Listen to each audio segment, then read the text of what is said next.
ஆண்டவராகிய இயேசு கிறிஸ்துவின் இன்ப உயிர்த்தெழுந்த நாமத்தினாலே உங்களை அன்போடு வாழ்த்தி வரவேற்கிறேன். இந்த சுவிசேஷ பயணத்திற்காய் நம்முடைய வாழ்க்கையில ஒரு புது சத்தியத்தை கேட்டு ஆசீர்வாதத்தை பெற்றுக்கொள்ள அழைக்கப்பட்டிருக்கிறோம். நம்முடைய குறைவுகளை எல்லாம் நிறைவாய் மாற்றுகிற இயேசு ஒருவர் உண்டு.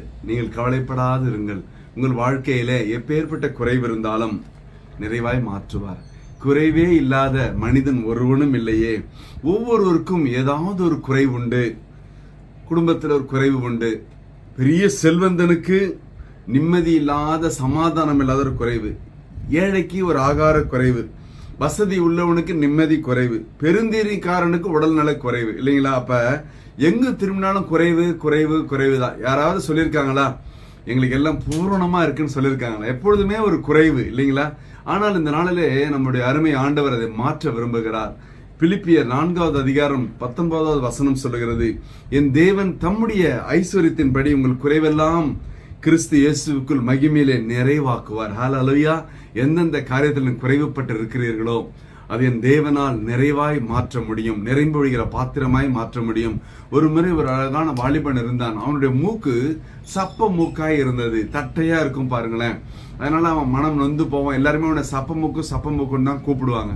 இப்ப இப்படி சூழ்நிலையில வெளியே போகும்போது ஆண்டவரோட ரொம்ப நொந்துக்கும். ஆண்டவரை, என்னை மட்டும் ஏன் நீங்க இப்படி படைச்சிங்க? எல்லாரும் அழகா படைச்சிட்டு நான் மட்டும் என்ன தப்பு பண்ண அப்படின்னு எப்பவுமே குறை சொல்றதா வேலை. குறை சொல்லிட்டு ஒரு நாள் ஒரு பார்க் பக்கம் போனாங்க. ஒரு இளம் பெண் ஆண்டவரை துதித்து பாடி மகிழ்ச்சியோடு ஜெபித்து கொண்டிருந்தாள். அது முடிக்கிறவர்ல காத்து அங்க போய் கேட்டான், இந்த மாதிரி நல்லா நீங்க பாடினீங்கன்னு சொன்னான். உடனே அந்த பெண்ணு சொன்னா, இவனை பார்த்தவொன்னே பரவாயில்ல நீங்க அழகா இருக்கீங்களேன்னு அவ சொன்னான். இவனுக்கு ஒரே ஆச்சரியம், என்னங்க இப்படி சொல்றீங்கன்னா? உடனே அவன் சொன்னான், என்னங்க என் மூக்கை பார்த்துட்டு என்ன அழகுன்னு சொல்றீங்களே, எல்லாரும் என்ன சப்ப மூக்கு தான் கூப்பிடுவாங்க, நீங்க தான் முதல் அழகுன்னு சொன்னீங்கன்னு. அவ உடனே தன்னுடைய கண்ணாடியை கைட்டினா. பார்த்தனா ஒரு கண் பார்வையற்ற குருடாய் இருந்த கண். தன்னுடைய விக்கை எடுத்த தலையிலிருந்து, அது கேன்சரால் வலிக்கப்பட்ட ஒரு தலை. 2 காலை ஆட்டி காமிச்சா, அது மரத்தால் ஆன கால்கள்.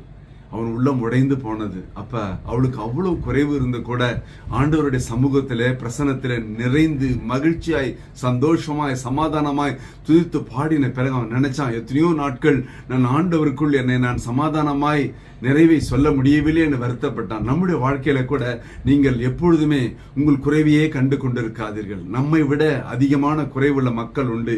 ஆண்டவருடைய உள்ளம் எப்படி தெரியுங்களா? முதலாக அற்புதம் செய்யும் பொழுது காணா ஒரு கல்யாண வீட்டிற்கு வந்தார். அந்த நாளிலே திராட்சரசம் குறைவுபட்டது. அந்த கல்யாண வீடு என்ன பாடுபட்டிருக்கு யோசித்து பாருங்க.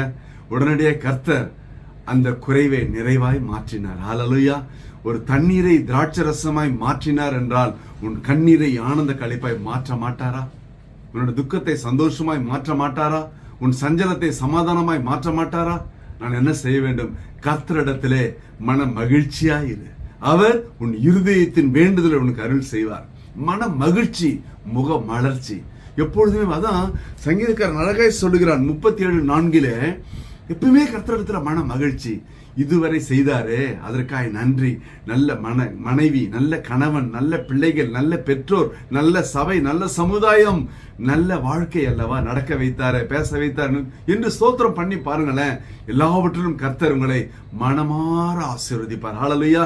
எந்த சூழ்நிலையிலுமே மன ரம்மியமா இருக்க கற்றுக்கொள்ள வேண்டும். பிலிப்பியர் 4:11 சொல்லுகிறது, பணம் இருந்தா மட்டும்தான் சந்தோஷம் இல்லை. பணம் இருக்குதோ இல்லையோ, எல்லா சூழ்நிலை எந்த நிலைமையிலுமே மன ரம்மியமா இருக்க கற்றுக்கொண்டால் குறைவியே காண மாட்டோம். நிரம்பொழிகிற பாத்திரமாய் கர்த்தர் வைப்பார். ஒரு விஷயம் கண்களை மூடலாமா? ஹல்லேலூயா, ஹல்லேலூயா, ஹல்லேலூயா. அப்பா ஸ்தோத்திரம் ஆண்டவரே. இதோ இதை பார்த்து கொண்ட பிள்ளையோட வாழ்க்கையில ஒரு மாற்றம், ஒரு மறுமலர்ச்சி, நிறைம்பொழிகிற நிறைவான பாத்திரம் ஆசீர்வதிங்க. அவங்க உள்ளத்தில் வாஞ்ச விருப்பத்தை நிறைவேற்றுங்க அப்பா. இயேசு கிறிஸ்துவின் உயிர்த்தெழுந்த வல்லமையான நாமத்தினால என் தேவனதை செய்ய முடியா என்னுடைய திரு பாதங்களிலே தாழ்மையாய் ஒப்பு கொடுத்து ஜெபித்து ஜெயம் எடுக்கிறோம். ஜீவனுள்ள நல்ல பிதாவே. ஆமென், ஆமென். கர்த்தர் உங்களை ஆசீர்வதிப்பாராக. Praise the Lord.